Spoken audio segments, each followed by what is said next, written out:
Alright, welcome back to a brand new video of the Targeted Individual Program, Targeted Individual Experience. Oh yeah, New York Predator Department have me on the remote monitoring, hijacking my consciousness again to use their sirens when it comes to certain things. I had my watch on the charger. I said, okay, let me charge my watch for a few, and went back to look at it. It says 56%. All right, I said, okay, at least charge it to 60%. Went back to look at my watch. It says 58%. It started using their sirens. All right. So I said, that's how they condition you to certain numbers by doing stuff like that, right? So when I talk about like the number 32, how I was being conditioned with the number 32, and how they did it, waking up every hour at night at exactly 11 minutes past the hour. Not 11 minutes, sorry, 32 minutes past the hour. So when I would get up, wake up, my eyes would be open, look at the cable box, the timer on the cable box, and it would say, 1:32. Then I would get up again the next hour, and it would says 2:32. And then I would get up again, and I would say, this happens so frequently. Again, this is how they condition you to that. Then, when I was driving, parking, right, the parking space that will always be available to me will either have a vehicle either in front of the parking space or behind the parking space, I think, that will have the number 32. And then I would look at the number 32, and they would use their sirens. This is conditioning, right? So they don't tell you that. They're not going to see. Like I said, they lie, they manipulate. They're not going to tell the people what it is that they do, right? And how they're able to wake me up every hour at 32 minutes past the hour. What the hell you doing?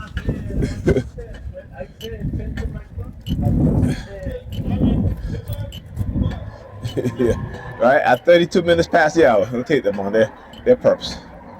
That's all they are. They're sitting there. Because as soon as he saw me, he started walking to his van. He was just standing at the corner waiting.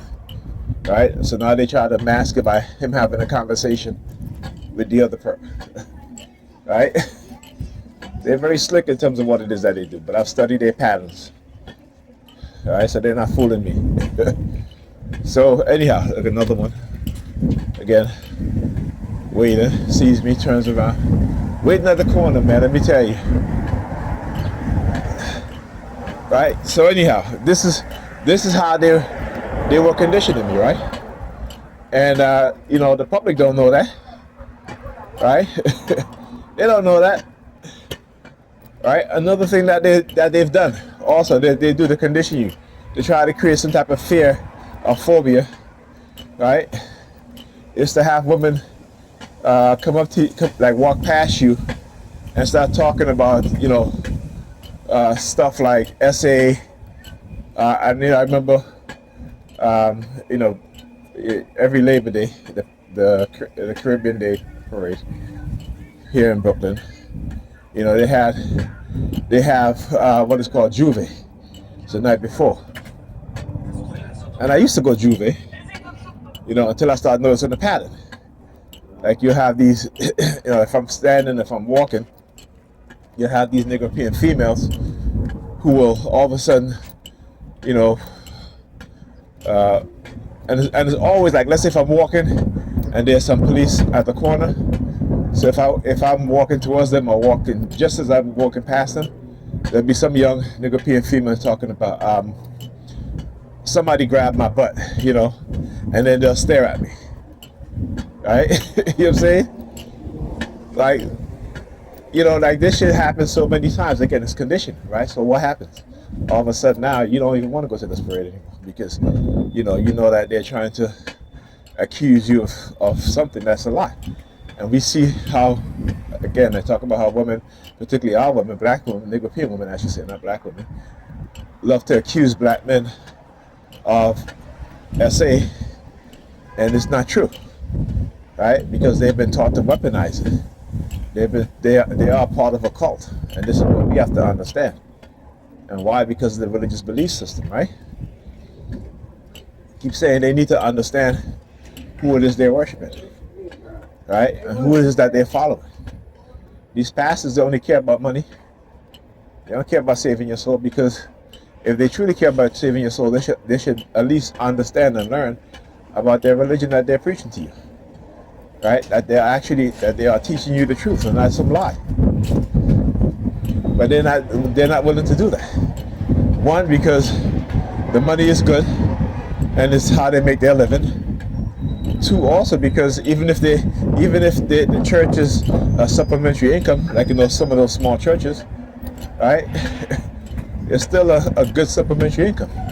And if they are working, they have no time to really study these things. Right? So again, like I said, indoctrination. Right? Indoctrination without information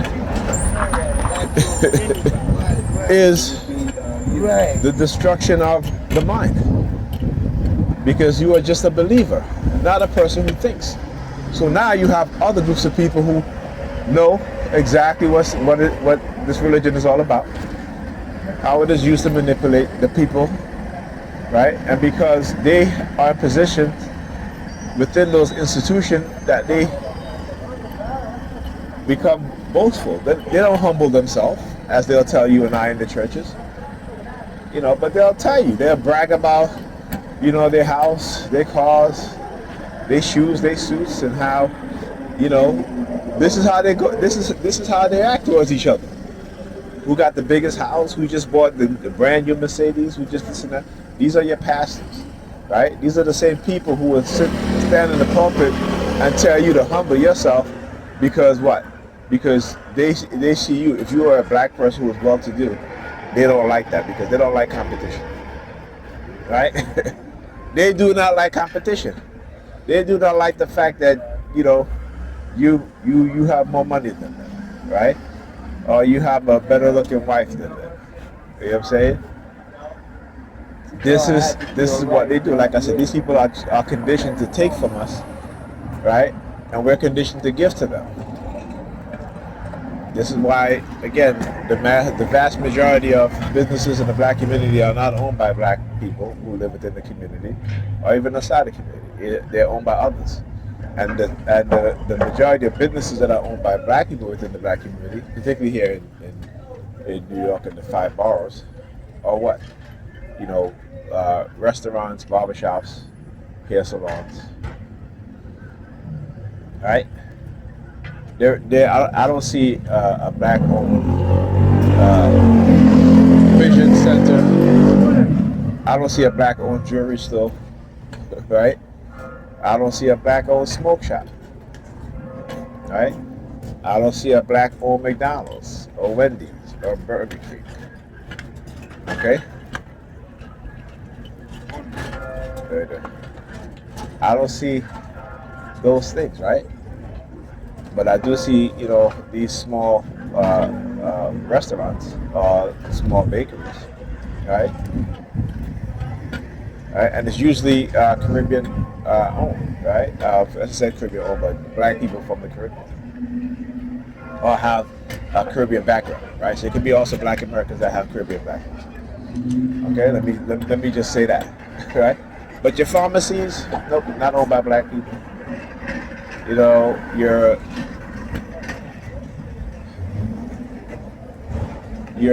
healthcare facilities, not owned by black people.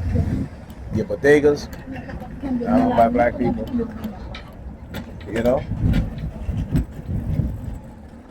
Right? So, and we're okay with that, right? We are okay with that because that's all we're used to. As I said, we're okay with that. The New York Predator Department, usually the sirens, right? Because what? Because that's what we grew up around, right? So when I talk about the people that have a defeated mind, this is what I talk about. Right? And it is meant that way. The sabotage, the denial of loans to start businesses.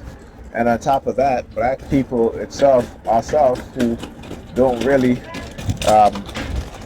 support black businesses. And a lot of the reason why that is because, for black people starting our businesses, particularly when it comes to selling produce or products, we tend to pay a higher price for those produce or products, right? So our prices tend to be higher, right? And the reason why that is so is because now, they can't compete with the other groups of people who are selling the same thing for less. Look at that, black man driving a Tesla truck. Elon Musk's father is a racist, a white supremacist. Elon Musk is a racist and a white supremacist, and black people will spend so money, how much thousands of dollars to buy a Tesla truck. Now I can say, okay, you know what? There are other people. We wear some people's clothes that they're racist, but you know how much those truck cost? You know how much those truck cost, right? You will never see me wearing Gucci or Louis Vuitton. You will never see me wearing those brands. In the past, I had like one Gucci sweater. That was it. I bought it from a Gucci outlet store, right? And that was like in the late 1990s. Excuse me. The late 1990s, man. All right? But I don't do those things. Okay? Why? Because these brands have collaborated with the U.S. government and other governments across the world to engage in psychological manipulation of black people to turn us into what? Permanent consumers. There's a reason why, like I said, black women are the most group of women in America that buy more luxury goods, more than even wealthy white women, more than the wealthiest people. Right? That's why they celebrate black women so much, because it's not the fact that they celebrate them for doing good, and they celebrate them because they have been conditioned to spend money that they don't have on luxury items, right? And to put themselves in debt. There's a saying by the financial corporation that says black woman's magic. Now let the ladies go. All right, thank you. Hey, appreciate it.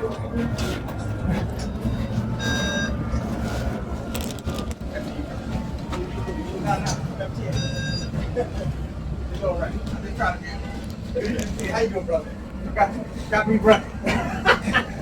So just came from my man with Denny's right here. Yeah. Nice grown man stuff on it. Yeah. Reasonable price too. So just left the deposit on the outfit just now. You just go home and get my car. They have the lunches for our old unit rep. Her name is Ronnie. Yeah. All right, so see you guys.